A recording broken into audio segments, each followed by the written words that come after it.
Bonjour à toutes et à tous, bienvenue sur ma chaîne Hello Autiste Asperger. Alors aujourd'hui, je voudrais vous raconter une petite anecdote qui vient de m'arriver. Donc voilà, normalement j'ai une infirmière qui vient à la maison quand il y a des choses à faire, des prises de sang, des tests, et elle me connaît très bien, elle connaît mon autisme, elle connaît tout ce que j'ai, mon trouble anxieux généralisé, elle connaît ma dyspraxie, ma dyscalculie, mon trouble de l'attention avec hyperactivité, enfin bref, tout ce que je suis. Et voilà, là c'était difficile. Aujourd'hui c'était pas elle. Bon, du coup elle était au courant.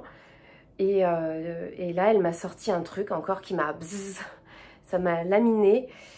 Et elle m'a dit mais vous avez pas l'air autiste parce que moi j'ai mon neveu qui voilà il a 16 ans et c'est la catastrophe, hein. Voilà, et blanc je me suis pris ça en plein voilà, c'est encore très dur. Et là on est encore dans des préjugés de l'autisme parce que la vision qu'on a de l'autisme, c'est l'autisme déficient mentalement, qui est un jeune garçon, voilà, qui parle pas beaucoup, alors il est très très maladroit dans ce qu'il dit, et voilà, mais malheureusement, l'autre côté de l'autisme, une femme de la trentaine qui parle, qui interagit, en plus qui habite seule, ça c'est totalement impensable. Et donc du coup, voilà, je lui ai dit bah oui, j'ai été diagnostiquée par une dizaine de professionnels parce que moi j'y croyais tellement pas. À chaque fois je disais mais c'est pas possible, j'avais besoin de voir plein de professionnels pour attester de tout cela. Donc du coup, elle m'a dit que ça se voyait pas et du coup, je lui ai dit que ça me faisait mal. Du coup, que je préférerais que ça se voit. Et après, elle me dit, oui, mais c'est sûr que c'est peut-être plus compliqué quand on a des handicaps invisibles. Et c'est plus difficile à le vivre puisque les gens ne reconnaissent pas socialement. C'est pas encore dans l'inconscience collective, c'est pas encore connu les autistes femmes qui parlent. Donc du coup elle me dit mais alors quels sont vos problèmes du coup bon là je vois que vous êtes hyper anxieuse. Oui bah ça c'est sûr, j'étais hyper stressée. En plus j'ai dit le changement c'est vraiment catastrophique pour moi, c'est très dur à gérer. Voilà, et puis socialement j'ai de grosses difficultés.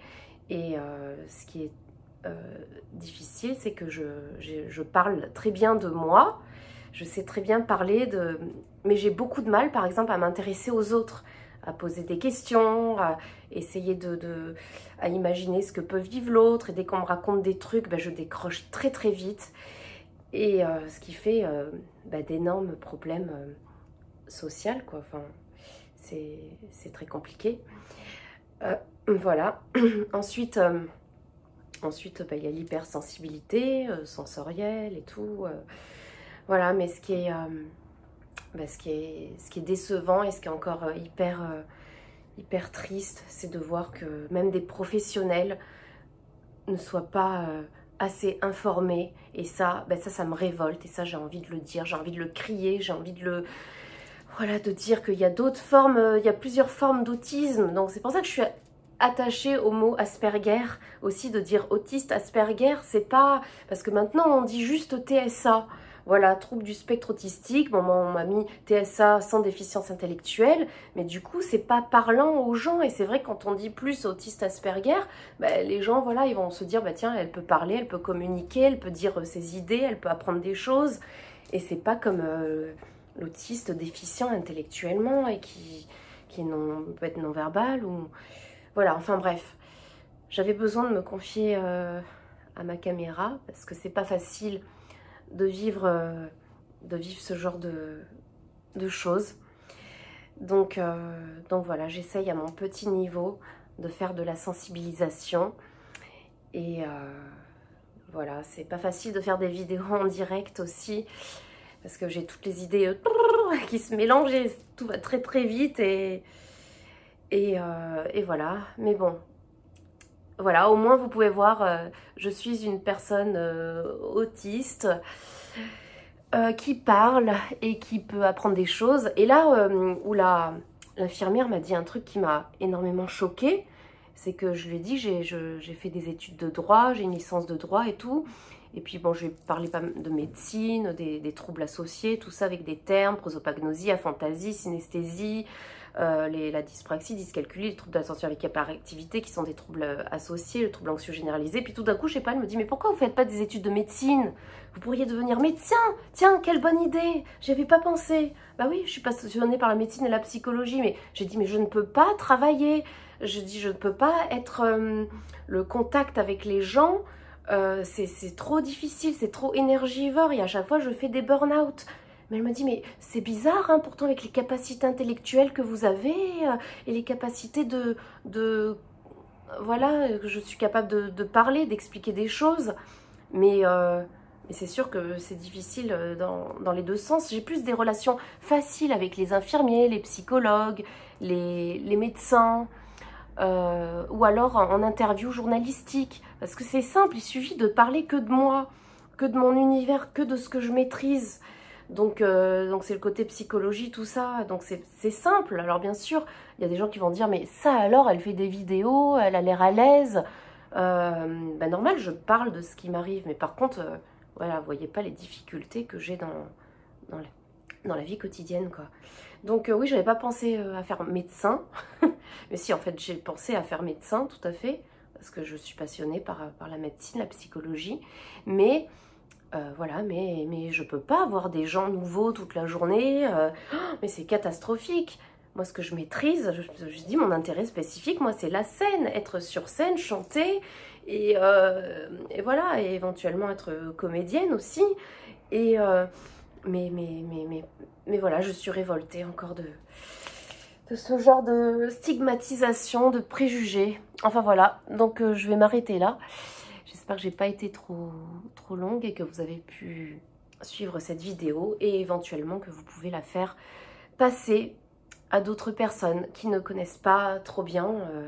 Voilà, juste encore un petit résumé. Le trouble du spectre autistique est très large. Ça peut être de la personne la plus déficiente intellectuellement, non verbale, non autonome, à la personne la plus autonome qui a un boulot,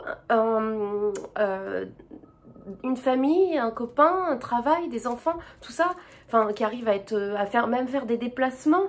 Moi, je ne peux pas me déplacer seule, c'est très dur, à part avec ma voiture sans permis, mais il faut que ça soit dans des lieux que je connais. Je ne peux pas me déplacer trop loin. Mais j'ai mon amie Colline, elle peut prendre, elle a été diagnostiquée aussi, elle peut prendre sans problème le train, le bus, parce qu'il y a des horaires et tout, ça c'est son intérêt spécifique. Donc, mais moi, je ne suis pas complètement autonome, puisque je suis obligée de faire toutes les actions que je fais extérieures, je suis obligée de le faire avec quelqu'un, parce que ça se passe, j'ai trop de difficultés, voilà, les malaises dans les magasins, j'ai du mal enfin, les choses nouvelles et tout sont trop difficiles pour moi, tout ça. Donc, je suis obligée d'être accompagnée tout le temps par quelqu'un, demander de l'aide. Parce que sinon, ça se finit avec trop de stress. Je me mélange tous les pinceaux, tout ça. Et c'est trop compliqué. Et voilà. Donc, voilà, c'était une petite vidéo pour parler des préjugés et du monde médical aussi, auquel il faudrait faire une énorme prévention. Voilà. Bon, en tout cas, maintenant, je la connais. Elle sait, je lui ai expliqué ce que c'était mon trouble autistique. Et bien maintenant, ça va être plus facile avec elle. Mais bon, je vous dis pas dans quel état je suis et dans quel... voilà, je pense qu'il y a beaucoup de boulot à faire en prévention, sensibilisation. Voilà. Et c'est pour ça que je me mobilise comme ça, à faire des vidéos, voilà, même essayer de faire cette interview que j'ai fait pour le supermarché, là, et essayer qu'il y ait des aménagements pour nous et qu'on parle de nous et que, voilà, on peut parler aussi et on peut être intelligent et voilà.